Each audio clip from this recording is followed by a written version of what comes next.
എൻ്റെ അമ്മയ്ക്കൊരു ശീലം ഉണ്ടായിരുന്നു. ഞങ്ങൾ മന്ത്ലി ആണ് ഗ്രോസറി വാങ്ങിക്കാറുണ്ടായിരുന്നത് വീട്ടിലുണ്ടായിരുന്നപ്പോൾ. അപ്പോൾ സംടൈംസ് എല്ലാ ഇൻഗ്രീഡിയൻസും ഫുൾ മന്തിന് വരാറില്ല. ലാസ്റ്റ് ഫ്യൂ ഡേയ്സ് ആകുമ്പോൾ കുറച്ചൊക്കെ മിസ്സായി പോകും. പക്ഷേ ഫ്ലേവേഴ്സ് മിസ്സാകാൻ പാടില്ല എന്ന് പറഞ്ഞാൽ മമ്മി ഒരു തട്ടിക്കൂട്ടൽ ഫുഡ് ഉണ്ടാക്കാറുണ്ട്. ഇഫ് എനി പ്രോഡക്ട്സ് ഇല്ലെങ്കിലും ഓൾമോസ്റ്റ് ഫ്ലേവേഴ്സ് മാച്ച് ആവുന്ന പോലെ ഒരു ലഞ്ചോ ഡിന്നറോ പ്രിപ്പയർ ചെയ്യാറുണ്ട്.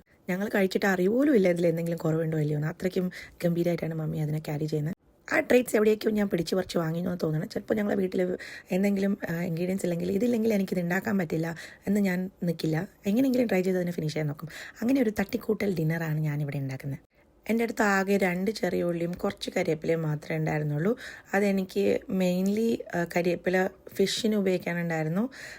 ആൻഡ് ഈ ചെറിയ ഉള്ളി എനിക്ക് മോര് കറിക്ക് ഉപയോഗിക്കാനുണ്ടായിരുന്നു. അതുകൊണ്ട് ഞാൻ വേറെ ഒന്നിനും എടുക്കാൻ പറ്റില്ല. സോ ഒരു ബ്രോക്കലി തോരനാണ് ഞാൻ ഉണ്ടാക്കിയത് സെപ്പറേറ്റ്ലി. ആൻഡ് മോര് കറി ആൻഡ് മീൻ ഫ്രൈ ആണ് ഇന്നത്തെ ഡിഷ്. ബ്രോക്കലി തോരനിലിടാൻ എൻ്റെ അടുത്ത് ഉള്ളിയില്ലായിരുന്നു. സോ ഉള്ളി ഇടാണ്ടത് ഉണ്ടാക്കി. ഗാർലിക് ഇല്ലായിരുന്നു. സോ ഗാർലിക് പൗഡർ വെച്ച് അഡ്ജസ്റ്റ് ചെയ്തു. ഇത് ചെയ്യുന്നതിൻ്റെ ഗ്യാപ്പിൽ ഞാൻ ചോറ് റൈസ് കുക്കറിൽ വെച്ചു. അതങ്ങനെ അതും റെഡിയായി. ആൻഡ് ഇത് ഇവിടെ വന്നിട്ട് ഞാൻ ഒരു ക്യാൻ ട്യൂണ എടുത്തിട്ടാണ് ഫ്രൈ ചെയ്യാൻ നോക്കുന്നത്. ഒരു തോരൻ പരുവത്തിൽ. ഇതിന് റെഗുലർ സ്പൈസസ് ഒക്കെ ഇട്ട് കുറച്ച് കറി ലീവ്സ് ഉണ്ടായിരുന്നതിനും കൂടെ ഇട്ട് ഒന്ന് ഫ്രൈ ആക്കി എടുത്തു. ആൻഡ് ഇത് പെട്ടെന്ന് തീർന്നു ഈ പരിപാടി. പക്ഷേ അസാധ്യ ടേസ്റ്റ് ആയിരുന്നു ഇത്, ഈ കോമ്പിനേഷൻ. എസ്പെഷ്യലി മോര് കറി ഉള്ളപ്പോൾ എനിക്ക് മീൻ പൊരിച്ചതൊക്കെ കഴിക്കാൻ ഭയങ്കര ഇൻട്രസ്റ്റ് ആണ്. ആൻഡ് 2 മുട്ട, കുറച്ച് ചിക്കൻ കറി ബാക്കിയായിരുന്നത് ഒഴിച്ചിട്ട് ഞാൻ അതും ഉണ്ടാക്കി.